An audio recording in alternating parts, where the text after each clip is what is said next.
এই আসিয়া দৃশ্য আমরা ভুলে যাব।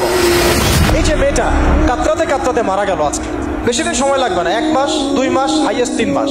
এর আগেও বহু ইস্যু আমরা এসেছে ভুলে গেছি, একটার পর একটা এসেছে, একটার পর একটা ভুলে গেছি আমরা।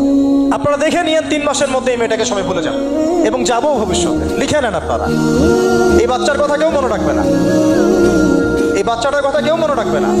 3 মাস পরে, 6 মাস পরে, 1 বছর পরে আরো নতুন ইস্যু আসবে, আরো নতুন পাপ হবে, আরো বড় বড় ঘটনা ঘটবে। এরপরে মানুষ এই বাচ্চাটাকে ভুলে যাবে। এই বাচ্চাটা কি তার মৃত্যু যন্ত্রণা ভুলতে পারবে? তার সম্মানহানি ভুলতে পারবে? তার পিতামাতাকে ভুলতে পারবে? এখন প্রশ্ন হচ্ছে, তার পিতাকেও যদি আমরা জিজ্ঞাসা করি, ইসলামে রেপের শাস্তি হচ্ছে মৃত্যুদণ্ড, আর ব্যভিচারের শাস্তি হচ্ছে অর্ধেক কোমর পর্যন্ত পুঁতে পাথর নিক্ষেপ করে হত্যা করা। এবং বিবাহিত ব্যক্তি হলে এই শাস্তি, অবিবাহিত হলে 100 বেত্রাঘাত, 1 বছরের নির্বাসন এবং সমাজ থেকে বয়কট করা। আর ধর্ষণ হলে সরাসরি মৃত্যুদণ্ড। 3 মাস সময় লাগার কথা না, 3 দিনের মধ্যেই করা সম্ভব। এটা শরিয়া আইন, এটা আল্লাহ রাব্বুল আলামিনের শরিয়া বিধান। এখন তারাও কি এটাতে রাজি হবে? যারা শোক প্রকাশ করছেন তারা কি এই বিধানটা কার্যকর করতে রাজি হবেন?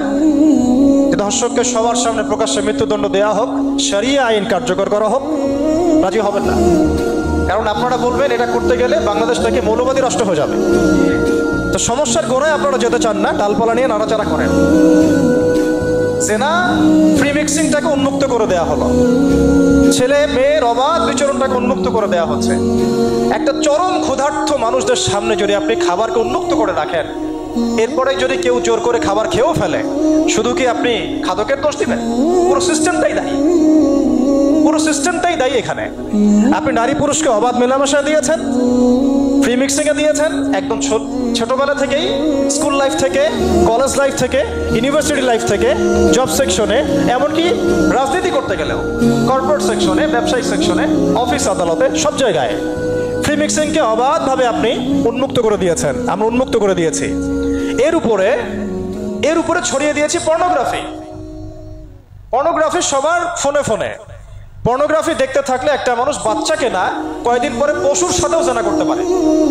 যদি সামনে দেখেন যে মানুষ পশুর সাথে জেনা করেছে, আপনারা অবাক হতে পারেন, আমি অবাক হব না।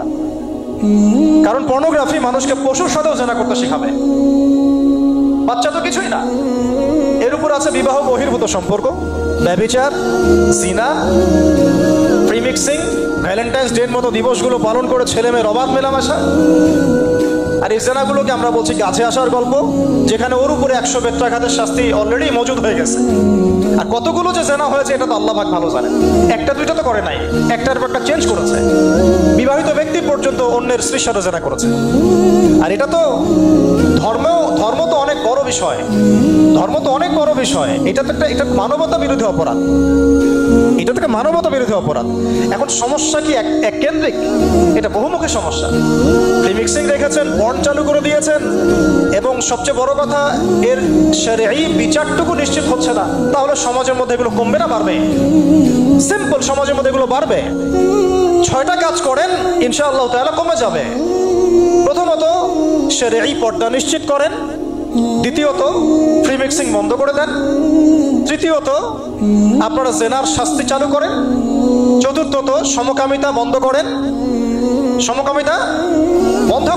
এলজিবিটি বন্ধ করেন, পঞ্চমত ব্যভিচারের যে রজম শাস্তি চালু করেন, শরঈ বিধান চালু করেন, পর্ন সাইটগুলোকে বন্ধ করে দেন, এবং সমাজের তাকওয়া নৈতিকতা শিক্ষাটাকে বাড়িয়ে দেন। দেখেন সমাজে জেনা কমে না বাড়ে।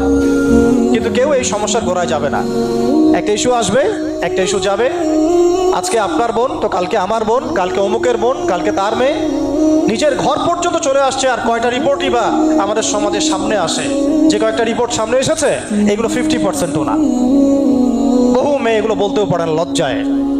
আর আমি তো ওইসব মেয়েদের ব্যাপারে কথা বলা ছেড়ে দিয়েছি, যারা স্বেচ্ছায় নিজের ইজ্জতকে বিলি দেয়। তাদেরকে আমি আমার বোন পরিচয় দিতে লজ্জাবোধ করি।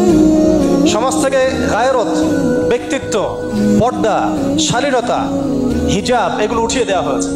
আপনারা কি দ্বীনি অঙ্গনের তসলিমা নাসরিন হতে চান নাকি? তারা কি দ্বীনি অঙ্গনে তসলিমা নাসরিন হতে চান? কেন আপনি একটা ছেলের সাথে হারাম সম্পর্কে জড়াবেন? কেন প্রেম করতে যাবেন? কেন আপনি তার সাথে বাইকে করে ঘুরতে যাবেন? কেন আপনি আপনার বন্ধুদের সাথে প্রিমিক্স থেকে ঘুরতে চলে গেলেন, 3 দিনের রাস্তা, 7 দিনের রাস্তা, 10 দিনের রাস্তা, অথচ আপনার উপর হজও ফরজ না মাহারাম ছাড়া। না আপনি পর্দা মানছেন, না মাহারাম মানছেন, আর সমাজে না আছে ইসলামী শরিয়া আইন অনুযায়ী বিচার, আর না আছে পর্ন বন্ধের উদ্যোগ, আর না আছে প্রিমিক্সিং বন্ধের উদ্যোগ। তো আপনার ইজ্জত চলে গেলে কে ফিরাই দেবে আপনাকে? আমি তো আপনার ভালোর জন্যই কথা বলছি। সমস্যা হচ্ছে আমরা সমস্যার গোড়ায় যেতে চাচ্ছি না। আজকে এই কথাটা আমি এখানে বলতে চাই নাই, শুধু কথা প্রসঙ্গে চলে আসছে যে এই যে মেয়েটা কাতরাতে কাতরাতে মারা গেল আজকে, আপনারা দেখে নিয়েন 3 মাসের মধ্যে এই মেয়েটাকে সবাই ভুলে যান। সমস্যার গোড়ায় আসেন। সমস্যার গোড়া হচ্ছে আল্লাহর জমিনে আল্লাহর দ্বীন ইসলাম বাস্তবায়ন না হওয়া পর্যন্ত এই মানবতার মুক্তির কোনো রাস্তা নাই। আল্লাহর কসম করে বলতেছি, আল্লাহর জমিনে ইসলাম, কোরআন, সুন্নাহ, রাসূলের আদর্শ বাস্তবায়ন হওয়ার আগ পর্যন্ত এই জাতির স্বাধীনতা বলে কোনো শব্দ নাই, এই মানবতার মুক্তির কোনো পথ নাই। কেউ আমরা স্বাধীন না, কেউ আমরা আমাদের ইনসাফ ন্যায্য অধিকারটুকু পাবো না। কালকে আপনার ঘরে এই সমস্যাগুলো আসলে আপনি এটাকে প্রতিহত করতে পারবেন না। বিচার চেয়ে বেড়াবেন এক মন্ত্রণালয় থেকে আরেক মন্ত্রণালয়, ফাইল ঘুরতে থাকবে, আপনার কেস বন্ধ হয়ে যাবে, আপনার বোনের ইজ্জত ফিরে আসবে না।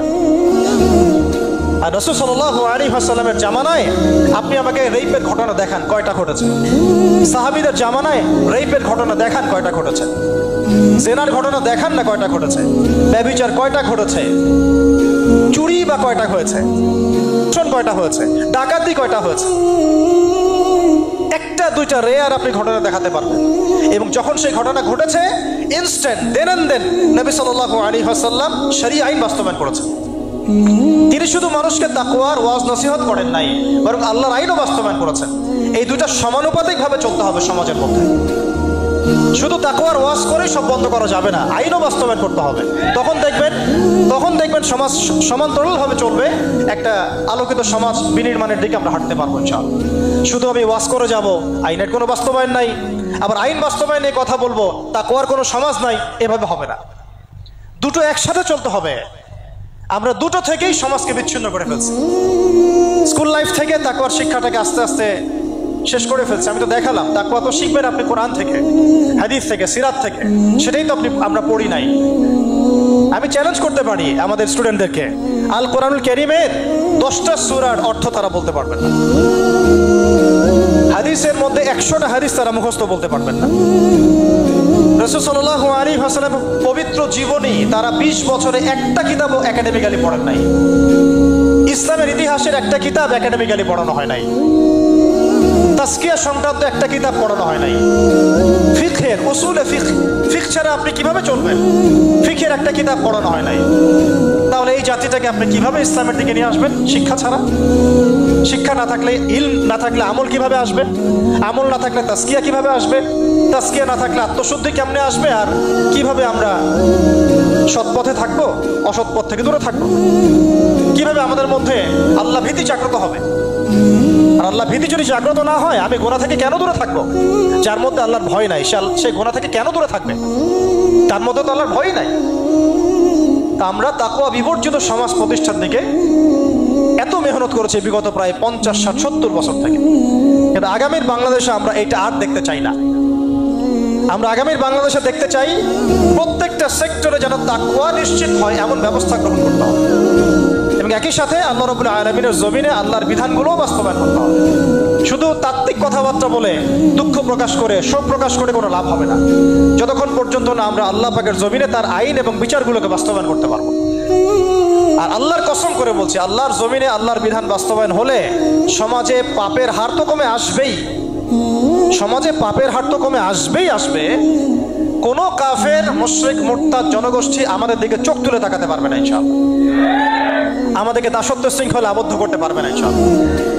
সব কথার শেষ কথা ভাই, যে আমরা দুনিয়াতে এসেছি লিমিটেড টাইমের জন্য।